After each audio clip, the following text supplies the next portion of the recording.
yaani kwa jinsi alivyozikwa, alizikwa kwa kuangalizwa tumbo chini ndo akafukiwa. Ilikuwa amechubuka, alafu pia katika kuchubuka kwake pia ulileta taharuki. Hali ya taharuki bado imeendelea kuibuka katika mtaa wa Elwanyi katika eneo la Nadosoito lililopo katika kata ya Muriet mkoani Arusha baada ya wananchi kuikuta miili miwili ya mwanamke na mwanaume ikiwa imechimbiwa chini ardhini na watu wasiofahamika. Kwa mujibu wa viongozi ambao wamefika katika maeneo haya, wanaeleza kwamba mwili wa kwanza ulikuwa ni wa mwanaume na waliukuta ukiwa umechimbiwa chini ya korongo, lakini baadaye kuna mwananchi mwingine ambaye alikuwa yupo shambani kwake, baadaye akaona mwili mwingine ambaye inaelezwa kwamba ni wa mwanamke. Majina anaitwa Mr. John Kitumi, mwenyekiti wa mtaa wa Elwanyi, kata ya Muriet, jiji la Arusha. Jana kumetokea mabwana ambao walikuwa pia wako mashambani kwao wakiendelea kufanya kazi ya kusomba mabua yao pembeni ya barabara. Wakati walipoleta wakasomba, lakini mwisho yote wakataka kuiongeza sehemu ya kuweka majani kwa ajili ya mazingira ya kufikia kwamba ili waweze kupakia bajaji. Lakini mwisho yote wale mabwana walikutana na harufu ambayo inatoka kwenye shimo lile la mtaro wa pembeni ya barabara ambao umekuwa ni mkubwa sana. Kumechimbika mno kwa muda mrefu ambao hujaweza kuzibika. Na baada ya hapo kusikia harufu, wakatafuta harufu hii inatokana na nini. Lakini mwisho yote baada ya kuangalia waliona mwili wa mtu ambao pia ameshakufa, na kunaonyesha kwamba kwenye maeneo ya makalio ndio yanaonekana kwa sababu kuna maji fulani ambayo yamepita yakafukua, kwa kuonyesha kwamba alikuwa amefukiwa. Baada ya hapo walisimamisha baadhi ya watu na kusema kuna mtu yuko hapa ambao kama inaonyesha kama shafariki na harufu yake inatoka. Baada ya hapo ndio watu wakaanza kujazana kwa kupata taarifa hizo.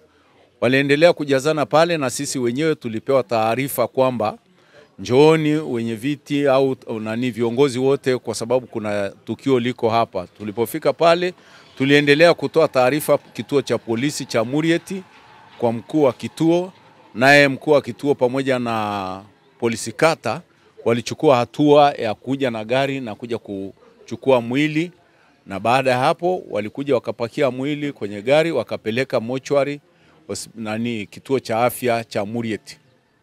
Baada ya kufika pale walienda kumhifadhi pale na kuondoka kwenda kituoni, na sisi pia tulishafika kule kituoni kwa ajili ya kwenda kuandikia taarifa kuhusiana na hilo.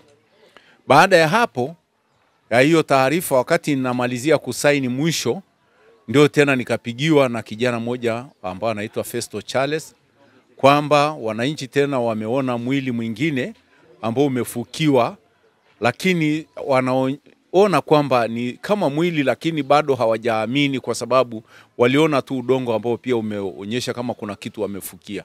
Lakini baada ya hapo kupokea hiyo taarifa niliwaambia kwamba hakikisheni mmefukua. Fukueni ili mjiridhishe kwa kuona kwamba ni yenyewe, ili tusije tukatoa polisi tukawapa taarifa ambayo sio ya kweli. Lakini mwisho baada ya dakika chache walichukua hatua ya kunipigia tena wakaniambia tumefukua, tumeona mkono. Kwa hiyo inaonyesha kwamba kuna mtu mwingine amefukiwa pale pembeni na shamba ngambo ya pili kama mita 20 au mita 22. Mwili huo unaonyesha kama walizikwa kwa siku moja, kwa sababu kwa jinsi anavyoonyesha kwamba wameshasagika na yani kama kuchubuka kama ule mwili mwingine ulioko ambao ulikuwa wa kwanza ambao ni wa mwanaume. Hawajatambulika. Kwa wote kwa kweli hawajatambulika, ila inaonyesha tu kwamba kuna ukatili fulani ambao umeweza kufanyika kwa pamoja kwa wale watu. Yani hisia zetu zilibeba kwamba labda wamefumaniwa, kwa sababu kama ni mtu na mume kufanya hivyo, unajua kama ni majambazi, mara nyingi sana majambazi wanachukua hatua ya kumpiga tu mtu na kumwacha baada ya kuchukua kila ambacho wangeweza kukipata. Lakini sasa hii ya kwamba hawa watu wamekuja kuzikwa mahali pamoja, kuna haja ya sisi kuwaza kwamba labda wamefumaniwa, ndio wazo letu sana ambalo tumebeba zaidi. Pana hatujaweza kuwafahamu kwa kweli, kwa sababu ingelikuwa ni watu wa huku tungeweza hata kuwafahamu, hata kama sio kwa sura, kwa jinsi ambavyo pia wamechubuka tungeweza basi hata kufahamu kwa hali fulani tu ambayo mtu unaweza ukamuona kichwa ukadhani kwamba hii kichwa kama ni cha fulani, au hata nguo wakati mwingine. Kwa kweli kwa sababu ilikuwa amechubuka, alafu pia katika kuchubuka kwake pia ulileta taharuki. Mimi kwangu binafsi sijaweza kumwangalia sana kwa sababu nimeshtuka mno. Kwa majina naitwa Frank Justin, ni mkazi wa kata ya Murieti. Kuna tukio lilitokea, kuna bwana mmoja aliokotwa kwenye mfereji hapo mbele. Hasa ilivyofika jioni, kutokea tena taharuki nyingine, ndio tukaja tukamkuta mama mwingine amezikwa mitaa hii. Hasa tukashindwa kuelewa, maana hii issue sio ya hapa, na hisi ni watu wameletwa wakaja kuzikwa mitaa hii karibu na barabara, kwenye mashimo yaliyoko pembeni ya barabara. Kiukweli hatukuweza kuangalia kwa sababu nahisi issue ilikuwa ni ya siku moja kabla. Kwa hiyo watu walishaanza kubabuka ngozi, kwa hiyo hatukuweza hususan huyu mama ndo hatukuweza kuelewa issue yake ilivyokuwa, maana alivozikwa aliangalizwa kichwa chini. Kwa hiyo maaskari walivyokuja walivyomfukua tukakuta ameshaanza kubabuka, wakamfunika wakaondoka naye. Unasema alikuwa ameangalia chini kwa maana gani? Mtu ambaye yani kwa jinsi alivozikwa, alizikwa kwa kuangalizwa tumbo chini ndo akafukiwa. Japo hicho kitu ilitusikitisha sana kwa sababu barabara tunaweza tukasema ndo inachangia haya yote. Kwa sababu hii barabara ingekuwa iko vizuri au haya mashimo yasingekuwa hivyo, haya yote yasingetokea. Kwa majina naitwa Nambari. Nakaa mtaa wa Dukati. Kwa jana kuna tukio limetokea la kusikitisha sana.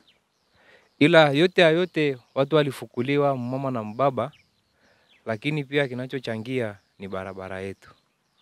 Barabara ni mbaya, barabara ina makorongo, barabara ina mifereji mingi kiasi ya kwamba wanatumia upenye huo wa barabara kufanya ndo dampo la kuwafichia watu. Tunachokiomba sisi kama watu wa huku Nado, wananchi, tunaombeni tutengenezwe barabara kuziba hii mifereji kutokana na watu kuja kufanya ndo sehemu ya kujificha maficho yao.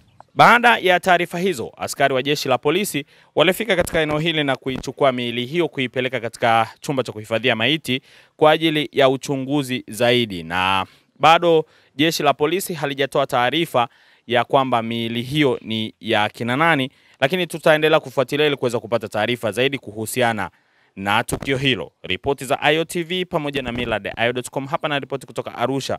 Naitwa Godfrey Thomas Ng'omba.